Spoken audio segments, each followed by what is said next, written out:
Selamat pagi, salam sejahtera.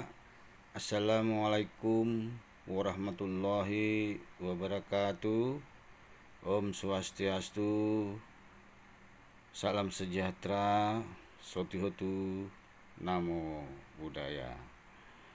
Berbahagia sekali kita dapat berjumpa dalam kesempatan ini untuk mendengarkan kuliah pengantar dalam mata kuliah pendidikan kewarganegaraan. Puji dan syukur kita panjatkan kehadirat Tuhan Yang Maha Esa karena kita diberikan nikmat sehat yang mudah-mudahan kita dapat mengikuti perkuliahan ini dengan seksama sampai tuntas. Bagaimana kabar kita semua? Mudah-mudahan baik semua. Oke, baiklah teman-teman mahasiswa, kita mulai saja dengan materi sebagai berikut. Nasionalisme dan patriotisme kekinian. Kita mulai dengan Indonesia Raya. Ada yang hafal Indonesia Raya nggak? Yakin? Yakin. Ya, ada anggota DPR juga yang tidak hafal. Ya. Salah satu makna dari Indonesia Raya itu di dalamnya adalah bangunlah jiwanya, bangunlah badannya. Nah, dimulai dengan perkataan bangunlah jiwa, baru dibangun badan. Artinya sebetulnya yang kita butuhkan juga selain fisik yang kuat, tetapi yang pertama kali adalah jiwa. Jiwa itu bisa semangat, termasuk di dalamnya adalah semangat nasionalisme dan semangat patriotisme. Jadi Indonesia Raya ini ditulis oleh Wage Rudolf Supratman. Lagunya, tetapi kemarin di majalah Tempo itu disebutkan bahwa yang menulis sebetulnya naskahnya itu adalah Mr. Muhammad Yamin. Tetapi memang sampai saat ini tidak ada bukti otentik. Tapi kalau Anda baca Tempo yang edisi khusus itu Muhammad Yamin katanya yang menulis mengenai. Jadi Indonesia Raya ini bangunlah jiwanya, bangunlah badannya. Saya ingin memulai juga, sekarang ini ada kecenderungan bahwa mungkin kita tidak pernah tahu bahwa kalau menyanyikan Indonesia Raya itu harus tegak. Kemudian juga dimanapun sebetulnya. Sekarang ini saya ingat ketika saya kecil, karena saya juga pernah kecil seperti saudara-saudara, ya. Itu ketika mendengarkan lagu Indonesia Raya, ketika sedang upacara itu selalu berhenti. Kita berhenti, kemudian tegap, kemudian mendengarkan. Nah, sekarang ini ya pada saat upacara saja kadang-kadang tidak ada atensi, kurang atensi terhadap ini. Nah, ini adalah salah satu bentuk yang paling gampang saja kalau kita berbicara tentang rasa nasionalisme, paling tidak kita menghormati lambang-lambang negara termasuk bendera yang kita miliki. Itu yang paling gampang. Kemudian kita juga baru selesai melaksanakan proklamasi. Ya, ini ditulis oleh Soekarno-Hatta, semuanya tahu. Tetapi yang paling penting adalah di dalam pembukaan Undang-Undang Dasar 1945 disebutkan bahwa atas berkat rahmat Allah yang Maha Kuasa dan dengan didorongkan oleh keinginan luhur supaya berkehidupan kebangsaan yang bebas, maka rakyat Indonesia menyatakan dengan ini kemerdekaannya. Jadi yang paling penting ini, kalimat pertama, atas berkat rahmat Allah yang Maha Kuasa. Sehingga dalam konteks ini, kemerdekaan itu adalah sesuatu rahmat dari Allah yang patut disyukuri. Bentuknya apa? Mensyukuri itu. Apakah kita menyelenggarakan pertandingan gapleh pada malam? Iya kan, mensyukuri kemerdekaan, ya, sambil abok sedikit, sambil abok apa namanya, ya, dengan semangat kemerdekaan maka kita pesta miras semalam suntuk, kan gagah tuh, ya. Berani mati untuk apa? Nah, patut disyukuri, mensyukuri. Ini kalimat syukur itu adalah kalimat agama. Apa caranya? Mensyukuri itu adalah dengan mengisi kemerdekaan sesuai dengan yang seharusnya, yang diidam-idamkannya. Jadi mensyukuri itu adalah melaksanakan sesuatu sesuai dengan apa yang diharapkan oleh yang memberikannya. Yang memberikannya Allah dengan semangat para pemimpin masa lalu. Mensyukuri kemerdekaan, mengisi kemerdekaan adalah dengan melakukan aktivitas sesuai dengan cita-cita kemerdekaan itu. Saya kemarin sampaikan di dalam pidato, mensyukuri Anda diterima di Universitas Pajajaran, caranya adalah dengan belajar sebaik-baiknya. Bukan dengan pesta, kan sekarang kan begitu. Wah, terima di SBMPTN, SNMPTN, pesta 7 hari 7 malam.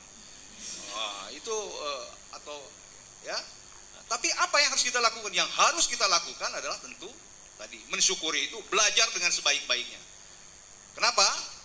Karena saya ingin sampaikan bahwa kemerdekaan itu adalah merupakan amanah dan setiap amanah itu harus dipertanggungjawabkan. Jadi di antara sesudah mantrop buka nanti di sana ada yang pernah nyoba ke sana belum? Ya, setelah mantrop buka manabiuka, Anda kemudian ditanya nanti ujung-ujungnya, apa yang sudah Anda lakukan untuk kemerdekaan Republik Indonesia? Kalau tidak percaya tanya pada yang sudah ke sana. Ya, jadi ini adalah amanah. Setiap amanah itu harus dipertanggungjawabkan. Pertanggungjawabkannya ya kalau di dunia gampang-gampang saja dengan berperilaku sesuai dengan nilai-nilai kemerdekaan, tetapi karena sebagai amanah harus kita pertanggungjawabkan juga, termasuk jangan begitu. Ya. Jadi apa yang kita lakukan terhadap negara ini termasuk yang akan dipertanggungjawabkan. Nah, ini yang sering kali kita lupakan. Para koruptor itu seolah-olah ya tidak pernah tahu bahwa suatu saat dia juga akan meninggal. Dan ketika meninggal dia akan ditanya pertanggungjawabannya. Nah, jadi salah satu bentuk pengkhianatan terbesar terhadap negara dan negara ini adalah dengan cara melakukan korupsi. Jadi sekali lagi pengkhianatan itu salah satunya adalah korupsi. Ternyata republik ini juga belum sesuai dengan harapan. Nah, ini saya baru menggunakan angka kemarin.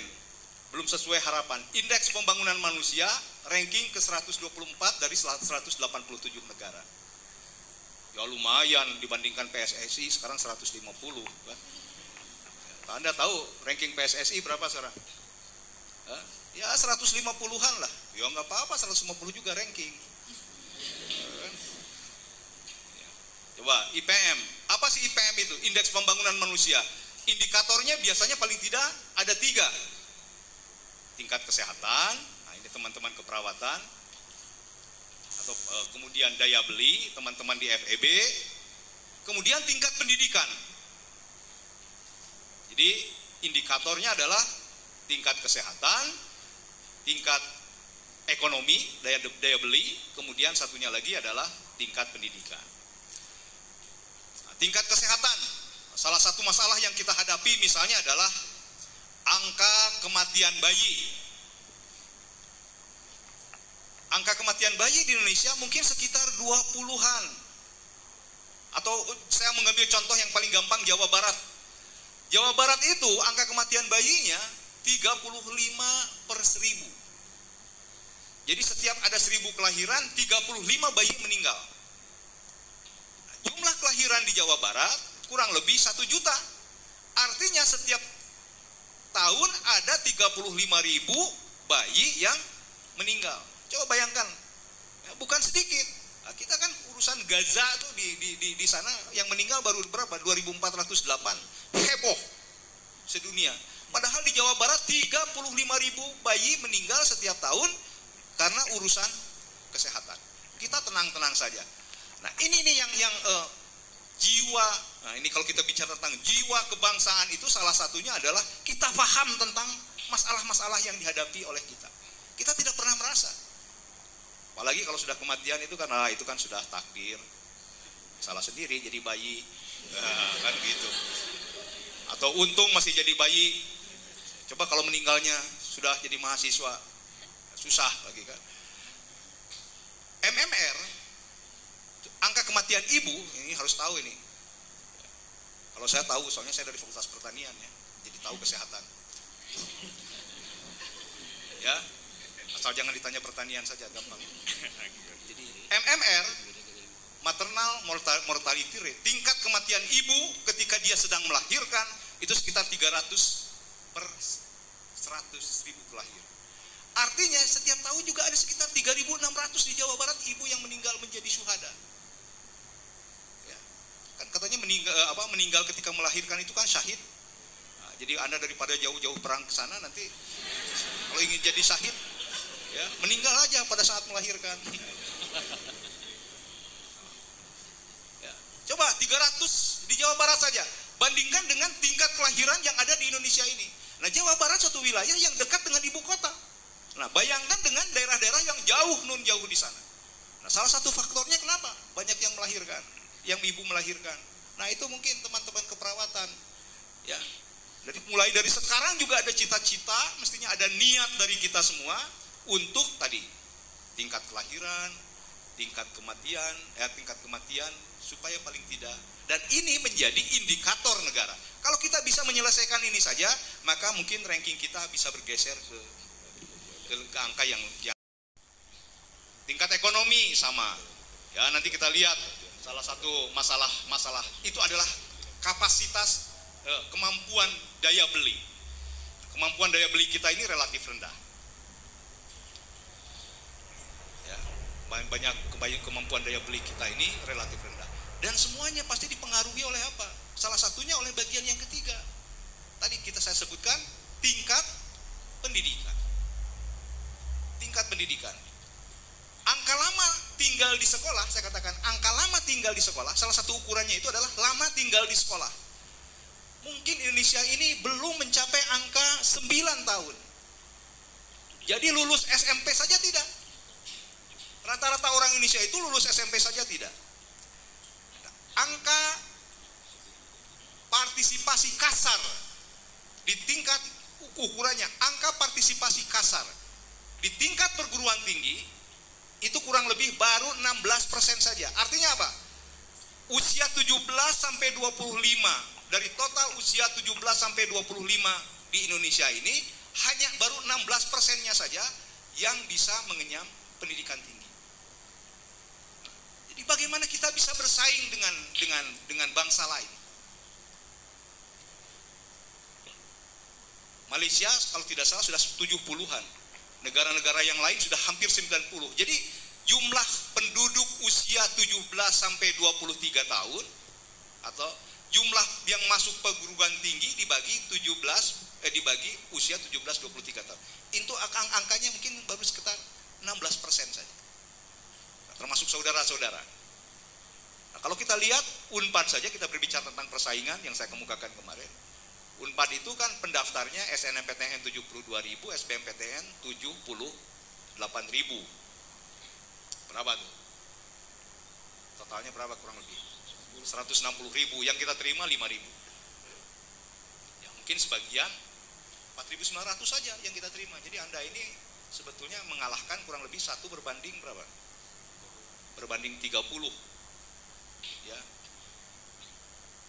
Tapi dari jumlah itu kalau kita lihat SNMPTN dan SBMPTN itu yang mendaftarnya kurang lebih sekitar 800 ribuan. 800 ribuan. Lulusan SMA-nya sekitar 2 jutaan. Tidak semuanya mereka juga mendaftarkan. Dari yang mendaftarkan hanya sebagian kecil saja yang diterima. Nah, oleh karena itu ini menjadi masalah. Di beberapa daerah angka partisipasi kasar ini termasuk Jawa Barat ini konon kabarnya 8,2. Jadi rata-rata orang Jawa Barat itu tidak lulus SMP. Baru 8,2. Bayangkan aja 8,2. Lulus SMP saja tidak. Padahal untuk menjadi pegawai pub, maksud saya pabrik ya kan, pegawai pub apa namanya? Di Ranca Ekek itu paling tidak SMP. Kalau kita lulus SMP saja tidak, kemudian apa yang bisa kita harapkan? Indeks korupsi, ini lumayan. 100 dari 182 negara. Ya. Suatu saat katanya ini cerita nih, ada rombongan dari Indonesia melakukan studi banding ke akhirat. Iya, habis kemana-mana sudah semua benua sudah. Ini pejabat Indonesia. Sesampainya di akhirat kan biasa diajak keliling-keliling, lihat ini, lihat ini, lihat ini. Akhirnya dia diajak ke salah satu museum jam. Museum jam. Yang aneh di museum jam itu adalah bahwa kecepatan berputar antara satu jam dengan jam yang lain itu berbeda. Nah, kemudian ditanya kepada penjaganya, tentu malaikat. Ya, Tuhan malaikat, loh kok kenapa ini kecepatan berputar jam itu beda satu dengan yang lain? Kemudian dia menjawab, ini menggambarkan tingkat korupsi suatu negara. Semakin cepat berputar, maka itu menggambarkan korupsi negara itu semakin tinggi. Kemudian dia cari-cari, punya Indonesia kemana? Kok dilihat-lihat kok nggak ada? Gitu. Keliling. Oh maaf, yang milik Indonesia sedang dipinjam oleh teman-teman di neraka untuk dijadikan fund. Dijadikan karena seperti apa? Seperti kipas angin, muternya terlalu tinggi.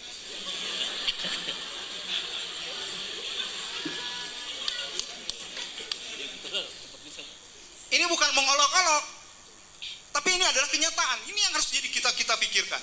Kalau tidak salah berapa sekarang dari anggota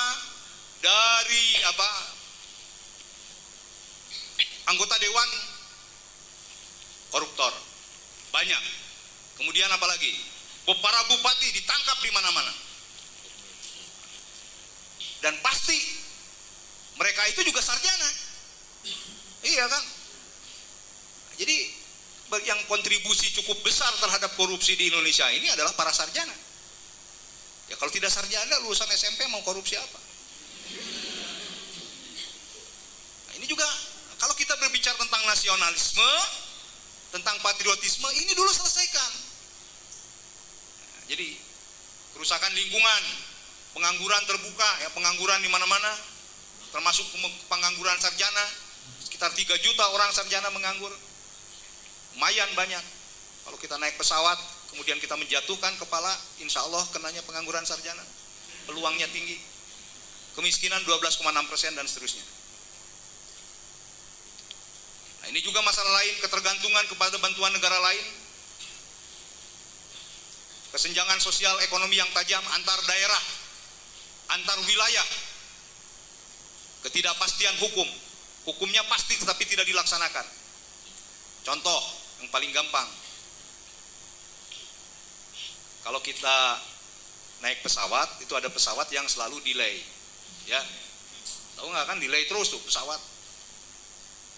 Akhirnya saya datang ke kantornya, kalau pesawatnya delay terus, sambil marah ini kan, nggak usah pakai jadwal, kan biar enak gitu. Lalu petugas di sana menjawab, loh Pak, justru jadwal ini untuk bisa melihat delay atau tidak. Kalau tidak ada jadwal, Bapak tidak tahu delay atau tidak. Nah, jadi hukum itu yang kita bangun bukan untuk dilaksanakan, tapi untuk dilanggar atau tidak.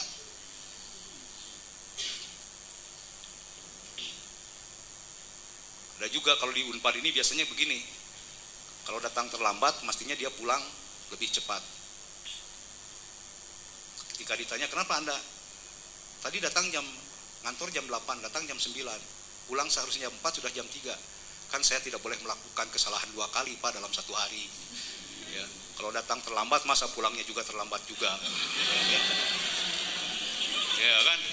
Jadi itu adalah orang yang melakukan kesalahan 2 kali dalam 1 hari. Pembangunan ekonomi yang tidak berlandaskan pada aspek sosial, masyarakatnya masih KKN, ya, budaya nasional yang terkontaminasi budaya asing dan sebagainya. Oh, banyak lah, kalau kita list kita cukup banyak.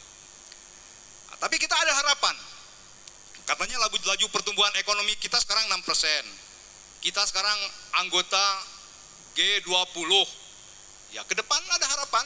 Terutama adalah pada periode saudara-saudara. Di dalam pidato pembukaan, ada yang mendengarkan nggak pidato kemarin atau ngantuk? Ya, saya mengemukakan begitu. Indonesia itu 2045 itu adalah 100 tahun Indonesia merdeka. pada 100 tahun Indonesia merdeka itu kurang lebih kan berapa? 45 sekarang diambil 14 berapa? 31 tahun. 31 tahun ditambah usia saudara. Kalau masih ada nanti. Ya. 31 tambah berapa? 18 berapa tuh?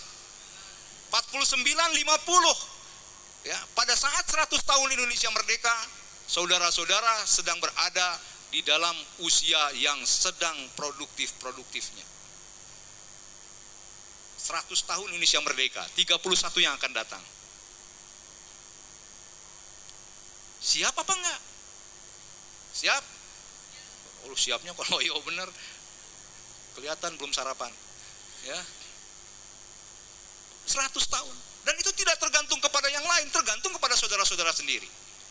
Nah, universitas itu kan lebih kepada fasilitator. Tetapi akan menjadi apa dan bagaimana itu tergantung pada saudara sendiri. Oleh karena itu disiapkanlah dari sekarang. Kekuatan bangsa. Kalau kita berbicara tentang kekuatan bangsa, itu pemerintahan, sumber daya teknologi, sumber daya manusia, sumber daya alam, budaya, jiwa bangsa. Nah, ini yang tadi saya sebutkan, bangunlah jiwanya, bangunlah badannya. Pemerintahan kita tahulah seperti yang ada sekarang ini. Mudah-mudahan ke depan jauh lebih baik lagi. Ya. Sumber daya manusia. Saya baru menyelesaikan pidato untuk wisuda. Besok. Itu saya berpikir, seingat saya dulu waktu kemerdekaan itu, mungkin sarjana nggak banyak. Ya, paling-paling ada beberapa saja, ada Insinyur Soekarno, ada Dr. Wahidin, ada Mister. Mungkin total seluruh Indonesia itu, mereka tidak akan 100 orang itu, seluruh Indonesia. Tetapi dengan jumlah intelektual yang kurang dari 100 bisa memerdekakan Indonesia. Sekarang sarjananya ribuan, doktornya ribuan, profesornya juga ribuan, tetapi negara begini-begini juga. Ada pertanyaan, di mana masalahnya? Jangan-jangan di budaya, di jiwa bangsa ini. Ya, ini mungkin masalah kita. Sumber daya manusia dari sisi detail semakin banyak sekarang. Setiap tahun saja Unpad meluluskan 10.000. Sekarang orang berlomba-lomba semuanya untuk mendapatkan gelar. Bahkan ada orang yang mempunyai nama lebih pendek dari gelarnya. Ada nggak? Ada Profesor, Doktor, Insinyur, Haji,